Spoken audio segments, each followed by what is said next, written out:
வணக்கம் வணக்கம் வணக்கம் நண்பர்களே. கொடிக்கம்பம் வந்து பார்த்திங்கன்னா அகற்றப்பட்ட வழக்கில் கைதாகி சிறையில் உள்ள பாஜக நிர்வாகி அமர் பிரசாத் ரெட்டி வந்து மேலும் 2 வழக்குகளில் போலீஸாரால் கைது செய்யப்பட்டிருக்கிறாரு. சென்னை கிழக்கு கடற்கரை சாலையில் உள்ள பனையூரில் தமிழக பாஜக தலைவர் அண்ணாமலை வீட்டின் முன்பு கட்சியின் கொடி கம்பம் நிறுவப்பட்டது.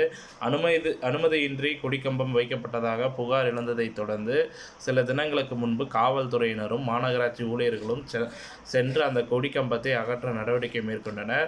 அதுக்கு பாஜகவினர் எதிர்ப்பு தெரிவித்தனர். மேலும் 6 பேர் கைது.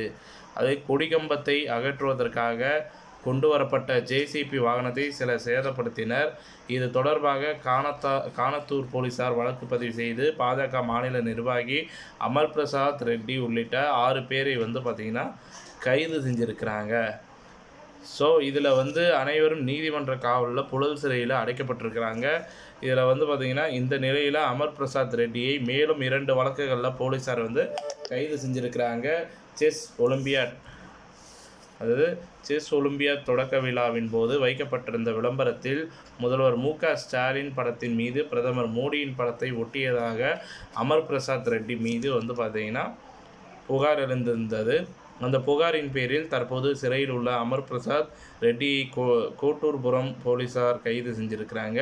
அதேபோல வள்ளுவர் கோட்டம் முன்பு பாஜக நடத்திய போராட்டத்தின் போது போக்குவரத்து காவல் உதவி ஆய்வாளரிடம் தகராறு செய்ததாக பதியப்பட்ட வழக்கில் நுங்கம்பாக்கம் போலீஸாரும் அமர் பிரசாத் ரெட்டியை கைது செய்துள்ளனர். இது குறித்த தகவல் புழல் சிறையில் நிர்வாகத்திடம் தெரிவிக்கப்பட்டுள்ளது.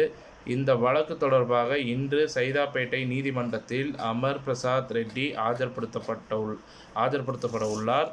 மேலும் இத்துடன் இந்த செய்தி தகவல் முடிவடைகிறது. இந்த செய்தி தகவல் பிடிச்சிருந்தால் லைக் பண்ணுங்கள், ஷேர் பண்ணுங்கள், மறக்காமல் நம்ம சேனலை சப்ஸ்கிரைப் பண்ணி பெல் ஐக்கானை கிளிக் பண்ணி வச்சுக்கோங்க. நன்றி, வணக்கம்.